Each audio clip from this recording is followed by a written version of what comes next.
지난해 여성 스태프를 성추행, 성폭행한 혐의로 2심에서 집행유예를 선고받은 배우 강지환이 판결에 불복해 상고했다. 강지환은 지난해 7월 자택에서 외주 스태프 여성 2명을 각각 성추행, 성폭행한 혐의로 경찰에 긴급 체포된 후 출연 중이던 TV조선 조선생존기에서 하차하는 등 모든 방송 활동을 중단하고 논란의 중심에 섰다. 강지환은 체포 직후 술에 취해 아무 기억이 나지 않는다고 진술했다가 구속영장 발부 후 모든 혐의를 인정했다. 이후 진행된 1심과 2심에서 재판부는 공통적으로 징역 2년 6개월의 집행유예 3년을 선고했다. 당시 항소심 재판부는 1심 선고의 형이 파기할 만큼 너무 많거나 적다고 판단되지 않는다며 피고인과 검사의 항소를 모두 기각했다. 하지만 강지환 측은 항소심 판결에 불복해 지난 7월 31일 대법원에 상고 이유서를 제출했다. 피해자 주장에 반하는 증거들이 나왔기 때문이다. 18일 스포츠조선 보도에 따르면 강지환의 법률 대리인인 법무법인 산우의 신재훈 변호사는 A씨에게서 강지환의 정액이나 쿠퍼액이 발견되지 않았다. B씨에게는 속옷 속 생리대에서 강지환의 DNA가 발견됐다고 주장했다.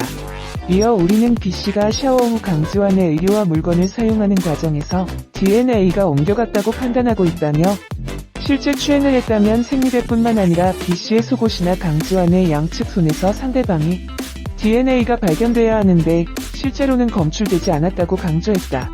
강지환 법률 대리인 측은 강지환과 A, B씨가 테이블에 앉아 술을 마시는 모습과 이후 강지환이 만취해 두 사람이 부축해 방으로 옮기는 모습이 담긴 강지환 집의 CCTV를 공개했다.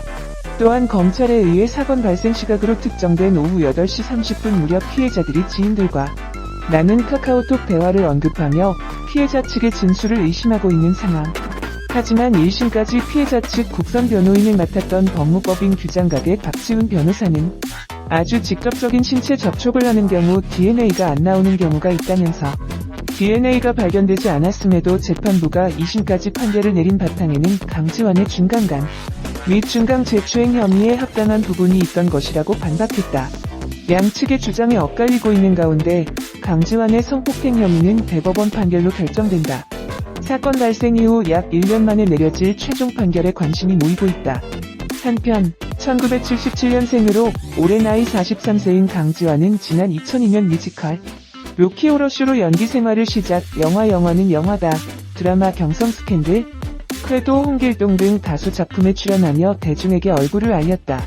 강지환은 체포 직후 술에 취해 아무 기억이 나지 않는다고 진술했다가 구속영장 발부 후 모든 혐의를 인정했다. 지난해 12월 5일 1심 재판부는 강지환에 대해 징역 2년 6개월의 집행유예 3년을 선고했다. 이와 함께 120시간의 사회봉사, 40시간의 성폭력 치료 프로그램 강의 수강, 아동 청소년 관련 기관 및 장애인 복지시설 3년 취업 제한을 명령했다. 지난 6월 11일 항소심도 원심과 동일한 판결을 내렸다. 당시 항소심 재판부는 1심 선고의 형이 파기할 만큼 너무 많거나 적다고 판단되지 않는다며 피고인과 검사의 항소를 모두 기각했다. 하지만 강지환 측은 항소심 판결에 불복해 상고를 결정했다. 이유는 피해자 주장에 반하는 증거들이 나왔기 때문이다. 18일 스포츠조선 보도에 따르면 강지환의 법률 대리인인 법무법인 산우의 신재훈 변호사는 A씨에게서 강지환의 정액이나 쿠퍼액이 발견되지 않았다. B씨에게는 속옷 속 생리대에서 강지환의 DNA가 발견됐다. 우리는 B씨가 샤워 후 강지환의 의류와 물건을 사용하는 과정에서 DNA가 옮겨갔다고 판단하고 있다.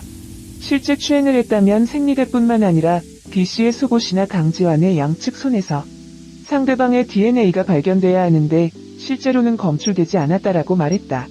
이어 평소 주량이 세지 않은 강지환은 이날 소주 7병에 샴페인까지 마신 상태였다고 밝혔다. 하지만 피해자 측 법률 대리인인 법무법인 규장각의 박지훈 변호사는 DNA가 발견되지 않은 것에 대해 이 부분에 대해서는 말할 수 없다. 피해자 입장에서 보면 성적인 부위를 검사하는 것이라 말하기 곤란하다. 법원이 인정한 데에는 합당한 이유가 있을 것이라고 말했다.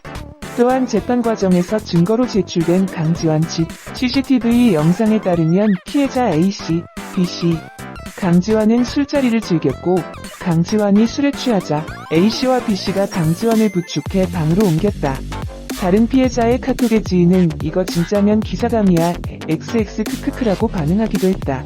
피해자는 또 회사 본부장한테까지 연락 왔고 지금 사퇴커라고 일러줬고 이에 지인은 야 XX 미쳤나봐 키읔나고 답했다. 사건 당시 피해자들은 성폭행이나 성추행이 아닌가 차있다. 구해달라는 감금과 관련된 내용으로 112에 신고한 바 있다.